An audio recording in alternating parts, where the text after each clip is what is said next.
everyone, ayan, kumusta po sa inyong lahat? Ayan, isang maulan na araw po sa atin. Ayan, medyo maulan-ulan na naman po ang panahon ngayon, kaya ingat-ingat po tayo. So, ayan na nga, so for today's video, ay samahan niyo po ako magluto nitong ating fried galunggong with tausi. Ayan.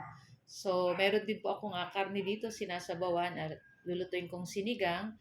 Pero gusto ko po ay isda, kaya itong aking lulutuin na fried fish na with tausi. Ayan. So, pipritusin ko lang itong ating galunggong. So, yun yung aming nabili.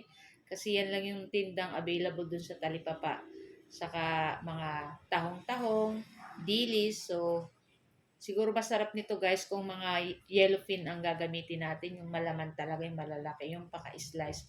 So, after natin maprito yung ating isdang galunggong, ilipat na muna natin sa isang lalagyan or sa ating plato. Ayan, pagkatapos nating maprito lahat, ay magpainit ulit tayo ng bagong kawali. Ayan, tapos maglagay tayo ng cooking oil. At pagkatapos ay maggisa na tayo nitong ating ginger or ng ating luya.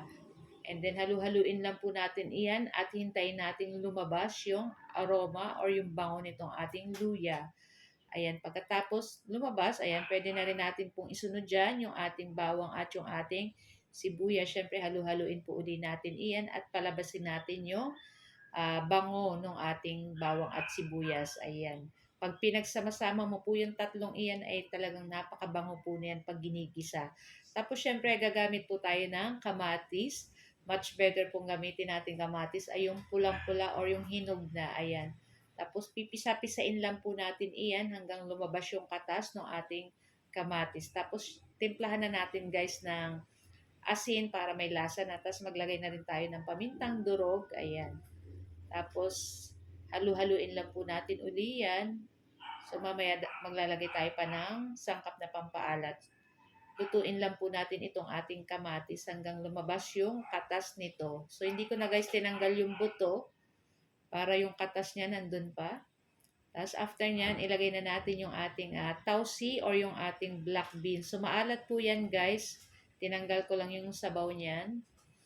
Tapos, ayan, isama na natin siya sa pagisa at pagkatapos maglagay na rin tayo ng konting soy sauce. Ayan, konti lang po at baka mapaalat kasi maalat na po yung ating black beans.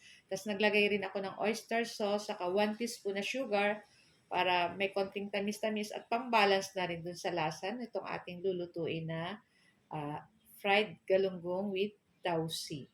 Ayan, syempre maglalagay po tayo dyan ng tubig. Ayan, dapat po may sabaw-sabaw ng konti. Konti lang guys. Ayan, tapos pakuluin lang po natin iyan hanggang uh, pag kumulo na guys, pwede na po nating ilagay yung ating mga piniritong isda dyan. Ayan, ako napakasarap po nito talaga.